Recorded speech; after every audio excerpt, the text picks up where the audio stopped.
Hi Aquarius, Sun, Moon and Rising, welcome to Ethernal Realms. We will see how this April solar eclipse is going to impact your zodiac. So there's quite a lot going on for you here because Pluto is coming into Aquarius. It will be at 0 degree and will be squaring the eclipse, which is occurring at 29 degree of Aries.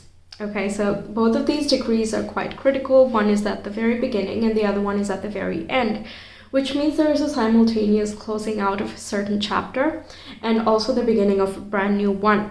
Because they are at the cusps of the zodiacs, it will also be impacting the Taurus-Scorpio axis because we still have the North and the South Node there.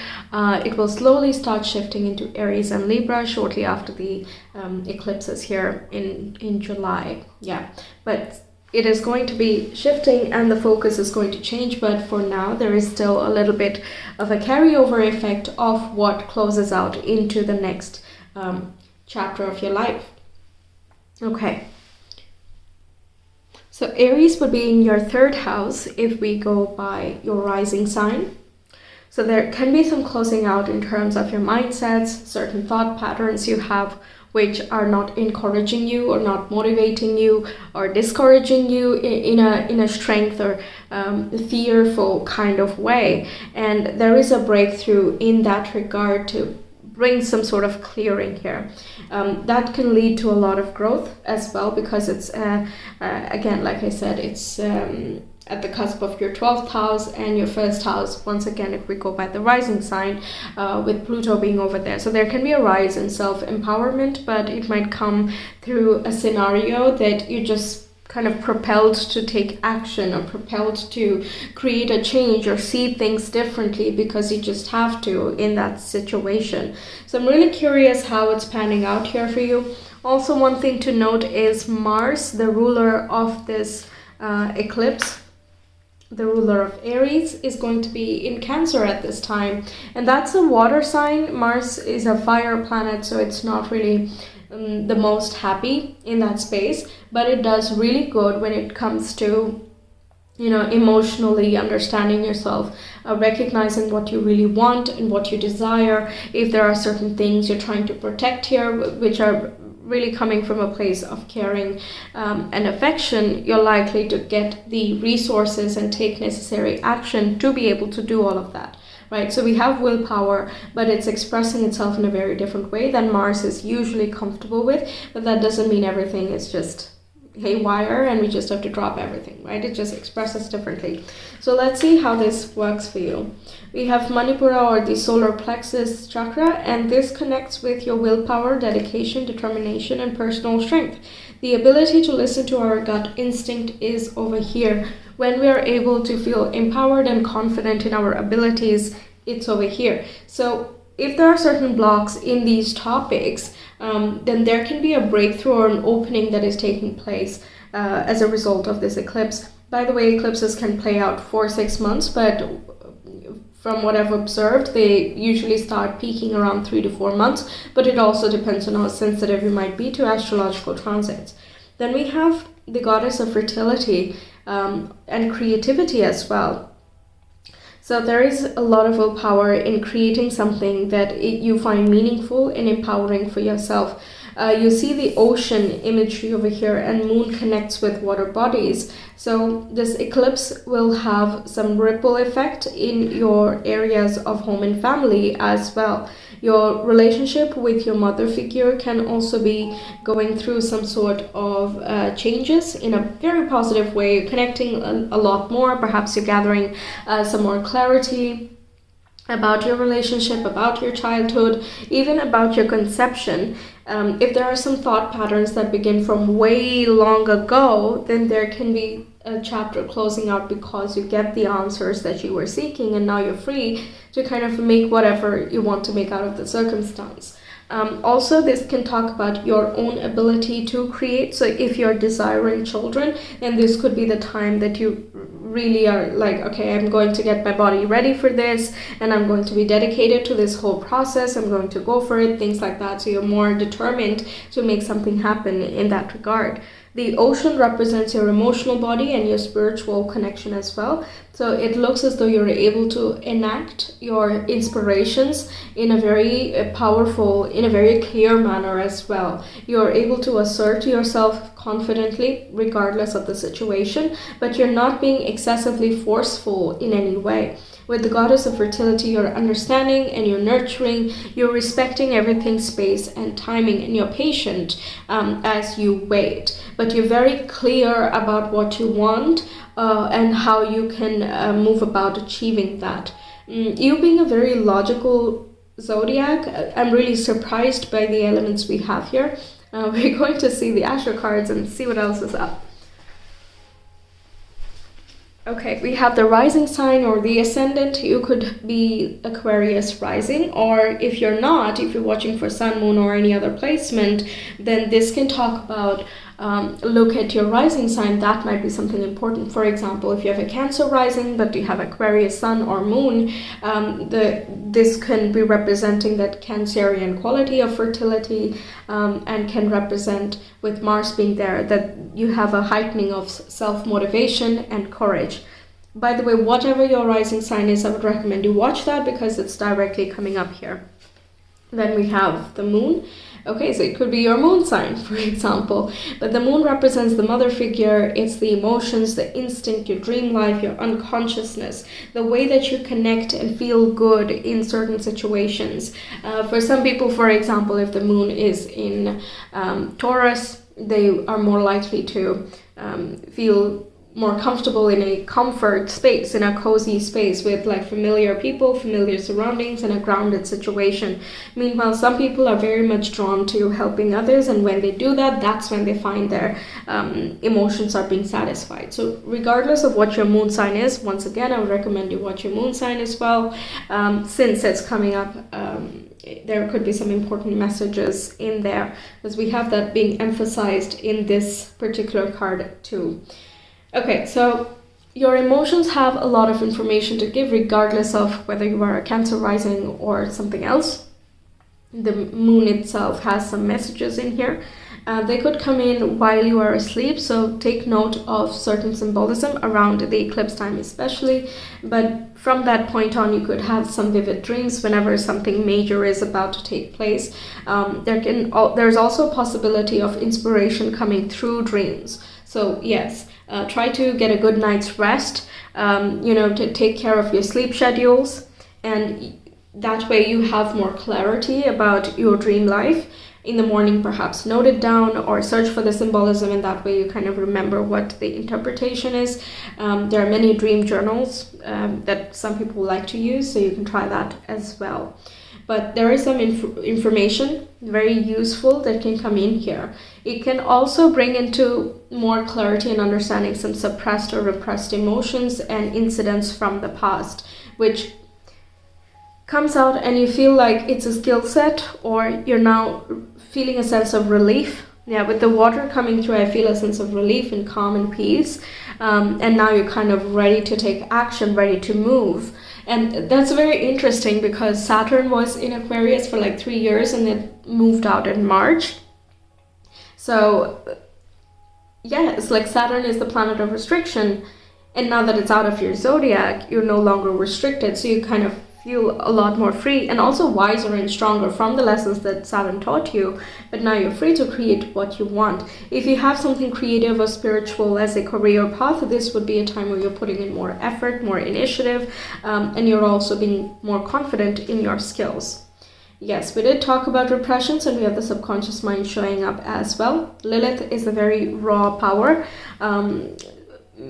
and this can talk about tapping into your deepest parts, finding the deepest motivation, looking for the answers, even if they might hurt. You're not afraid of that. It's just true. And truth is just as is, right? It might seem persistent and stubborn, but because it's the truth, that's it. And Lilith is all about delving really deep and understanding the very, very root cause of something.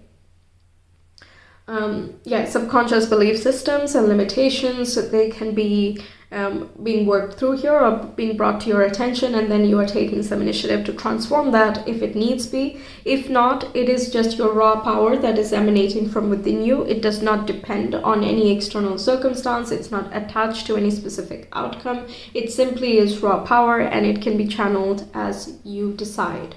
Then we have Pluto. Wow. All right. So Pluto is the planet of power as well. Death, transformation, and evolution. Yes, Pluto, whenever it transits any particular zodiac, it just is getting ready to create a form of evolution, a sense of upgrade, dissolution of the past, because, you know, like, we don't get attached to certain things because there's not really much point. We don't grow anymore. And Pluto is all about let's evolve, let's keep it going, let's grow. And the best thing about it is that it takes 20 years approximately through every zodiac. So there's abundant time to get on board, go through the transformations, have these epiphanies, and go through major life changes, right? So when it's coming into your zodiac, it's not like it's saying, hurry up, we have to do this really quickly. You have abundant space to experiment, to explore, more importantly, things that interest you, things that bring you a lot of joy and meaning. Pluto as well likes to delve very deeply and bring up answers from the depths. It does not like unanswered questions in a way. It will be very persistent, and it will keep digging until the answer is very clear. So yes, you can be going inward, you could do some meditative practices, or you could even go through some hypnosis and figure out a lot about yourself here. Okay, very strong, very strong. Not surprised. Okay, we have the Page of Swords coming up, which is an air sign, Aries, Libra, Aquarius. So it can be representing you. There are a lot of thoughts coming through. You might have a busy time resulting from this. The moon, by the way, along with this goddess, it's like ups and downs. The moon cycle is connected with the menstruation cycle as well. So there is like a lull, and then there is a rise of hormones and moods and everything else, right? So it's not very steady, this particular eclipse, but there is a sense of excitement that comes from it. You're kind of learning the rhythm that you move in, or you're understanding what this Pluto is wanting you to do. It's very nice that the clarity is coming through already, whether that is, again, done in a subconscious way or more consciously you're participating. That's kind of up to you here. But regardless, there is a knowing, a knowledge, a type of instinct and intuition that you have about how you should conduct yourself now. What is coming up for you? You could have some nudges, new directions that you're trying to explore, and you're very curious in general to discover these new experiences and new facets to yourself and in your life. Okay, we have the Five of Pentacles, Mercury in Taurus with worry. We have the Tower. Wow, all right. We have the Nine of Pentacles. No, this looks really similar to the Nine of Pentacles and something, but this is the Empress, which is even better, with Venus over there. And we have the Two of Pentacles, Jupiter in Capricorn with change. So any financial problems you have, that is about to go through a breakthrough. There, Venus coming through in a very earthy card is all about getting financial resources and feeling abundant in that. The Tower with Mars signifies a breakthrough, a breakout moment where, again, we already see this, especially when it comes with Pluto. It's just a drastic change. It might be surprising the source through which you get this financial support, or the way that you conduct yourself, or your sudden rise in self-esteem. Something is sudden, impulsive, and it's spontaneous as well. You can't expect this. Yeah, the Tower is sort of like that. Even the breakthrough is like you can't really predict the exact circumstance or the timing that something is going to be an epiphany, and that's it. You know, it just hits home and changes everything for the better. Any disagreements you might be having at home or with other sources of income perhaps, that is also going through a change. You could spontaneously decide to leave a workplace because you're not getting paid enough, or you're not getting respected enough, or you just have a lot of other skills that you want to be employing now. So the Tower can indicate that you take the initiative to break out of a situation that's not in alignment with you, and you've had enough, and you're not stopping yourself from experiencing the best that you can be anymore.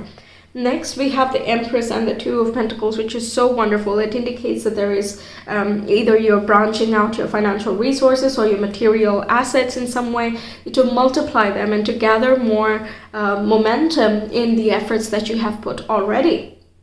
Okay, there's a lot of work and resource that you're funneling into something. It can also indicate that the place where you work to gathered a lot of savings, and now it is time for you to funnel it in a different way, which is more passionate and exciting for you. Venus can indicate with the Empress can indicate some creative projects as well.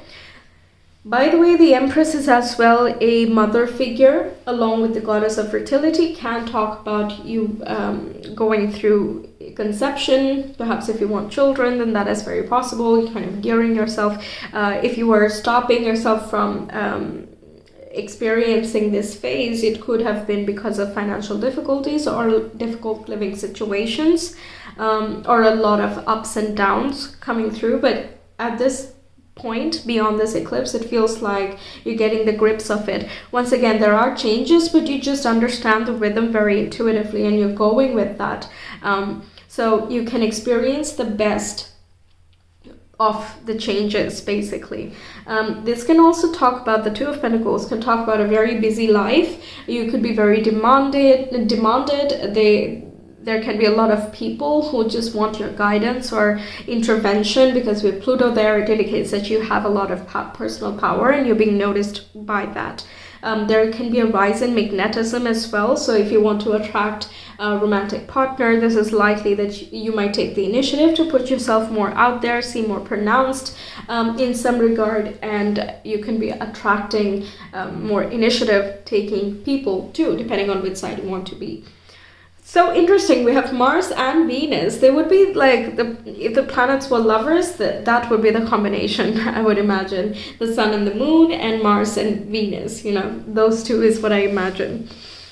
Very nice, very interesting. So yes, you can be combining resources with a partner if you already have one as well, and you might be funneling that into some sorts of savings, things like that could come in, which would mean you do some documentation process, things like that. You have to go with the flow and see where it takes you. That's another mundane example. Yes, and in a career setting as well, if you're leaving behind something, you could pursue something of your own and you have enough to kind of funnel it in that direction.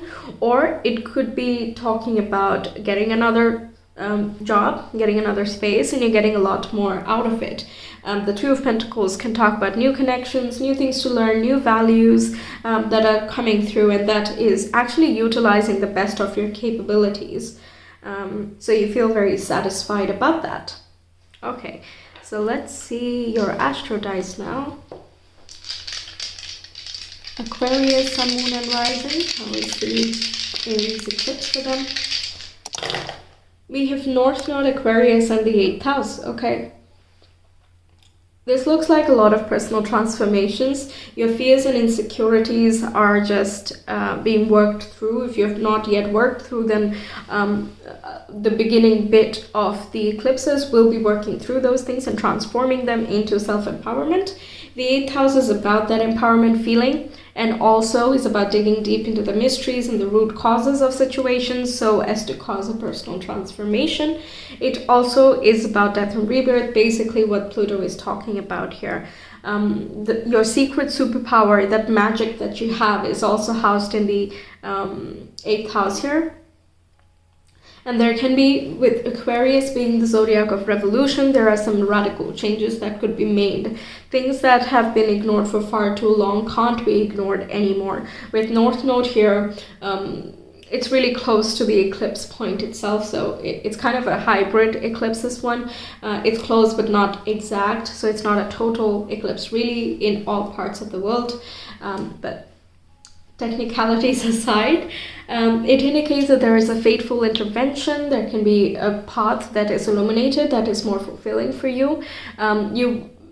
It's kind of like you didn't notice it there. It has been there, but it's in the shadows, or it's like it might be masked by fear. It's like having a latent skill, and you might be thinking, what am I good at? What am I good at? That's not really that much that I'm interested in or that much that I like, but it's actually a repressed thing that you came here with. That's like your natural talent, but you've not yet explored, so you don't know it. But the skills and the excitement is not really out there, but inside. And when you discover it, that's when life becomes very exciting, because you're starting to express it and put it out there, right? So you might be showcasing yourself in a very different way. This Lilith and Pluto is coming up, giving me the same vibe as the 8th house. And because we have the ascendant and the moon, it talks about having an internal shift that shows up quite visibly in the outside world. And whenever we have things taking place in the 1st house or the ascendant house, then our work sector, our relationship life, and our family life, the very pivotal parts, are very directly impacted. But not only that, it's just a very special house, because when you change, your reality changes, your world changes, your belief system changes, right? There's so much transformation throughout the chart that happens when we have something going on through our 1st house. And you might already have noticed that in the previous 3 years with Saturn in that zodiac, but it's just going to go another level, and there are going to be faster movements or changes in a major way. So your biggest blocks will not be the reasoning anymore. Your biggest restrictions will not be an excuse anymore, because they're just being swept out of your life. You're done with that. You've learned whatever you needed to learn and dealt with whatever karma needed to be cleansed or rewarded. You've dealt with that. Now is the next phase. So there needs to be a transformation here. Really strong, really powerful. Looks really wonderful. The breakthrough seems like well-timed, well-deserved in some way, and you're just really satisfied with it afterward. It looks rich in a material sense. So yes, if you have some limitations in a tangible situation, then this looks quite nice compared to the previous phases. So yes, that's what I have for you, Aquarius. Thank you so much for being here. I really hope the reading resonated and that it helps you out. Let me know your thoughts, and if you want a personal reading, you can reach me via Etsy. The link is in the description box and the comment below. I will see you some other time. Until then, take care. Bye.